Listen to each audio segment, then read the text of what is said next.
Mouthpiece is in, cup check time, hard knocks and cheap shots. A lot this weekend in combat sports. Yeah. Let's start with the Mayweather fight. Still undefeated. Apparently Mayweather's made something to the effect of, what are the numbers now? 32 million, I believe, up front. I think that's for the gate. I'm not 100% sure. They're waiting to see what the pay-per-view sales. They're talking about if he hits 1 million buys of pay-per-views. I'm hearing about 70 million. No sponsorship. This is why he's the most paid athlete on the planet right now.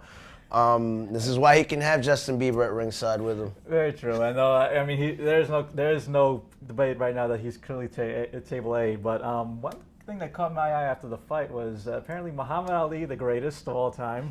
He took to social media and he tweeted, "Hey Mayweather, how about that fight with Manny Pacquiao?" And it's great. I mean, I think Ali feels the same way that we all do. But you know, unlike some of us, his time's running out. It's not going to happen. Sorry, Ali.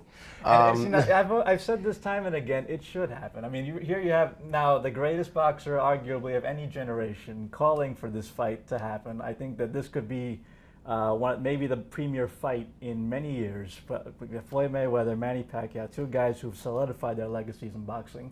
This is the one great fight that has yet to happen. And now, clearly, the legends are calling for it, the fans are calling for it. It's time for it to happen. Floyd Mayweather, please make it happen. So let's talk about fights that are really going to happen.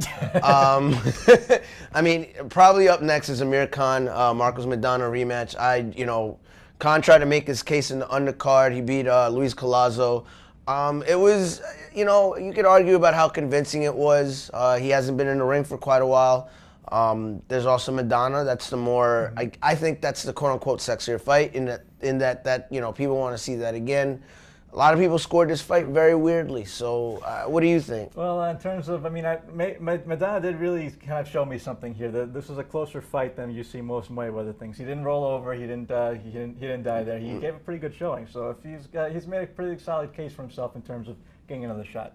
And you could argue that Maidana would be next up in September. From what I understand, Khan is very religious. So he's got Ramadan during that September period. So even if he wanted a shot, it might not be till next year for Amir Khan. Maybe it's possible that we see Maidana Mayweather 2 in September.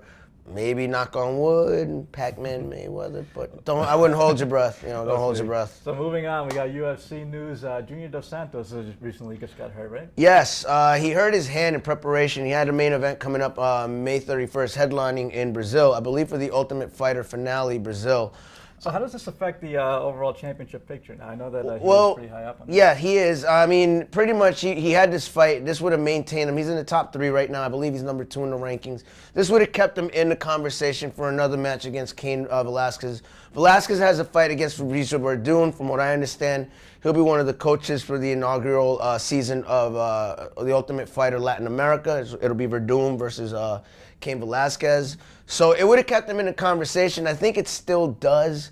I don't know how long he's out for his hand injury, but more than likely he'll probably have to face Travis Brown now just to get back into that conversation. So there should be something to see. Yep. And finally, wrap it up with wresling. Big weekend in WWE. Extreme Rules just wrapped up this Sunday. A lot of big winners. A lot of title changes. Yes. Had Sheamus winning the U.S. title? No, that was on Monday Night Raw. Okay. What you did have is Wade Barrett beating Big E in the Intercontinental title. He'd won the tournament going into Extreme Rules, and it was one of the more slept-on matches. I actually enjoyed it very much. I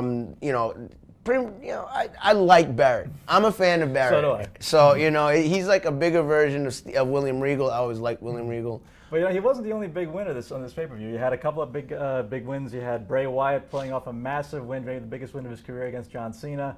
You had where does Bray go from here? To the top. I like, it's very rare that Cena loses in a pay-per-view. So it was, and I like it all, period. Yeah, and I like the way they went about it. It was clever. I like the storyline.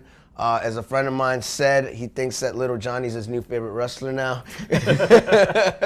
Mine too, but Roman Reigns also had a pretty good big match here. I mean, he showed big showing against Evolution. You know what? To me, Seth Rollins stole the show. That dive off the top, very reminiscent of New Jack ECW. So. And that wraps up this edition of Hard Knocks and Cheap Shots. Remember to tune in next week for more. And to continue the conversation, remember to log on to LatinPost.com. I'm John Paul Salamanca. This is Evan Molina, and we are punching out.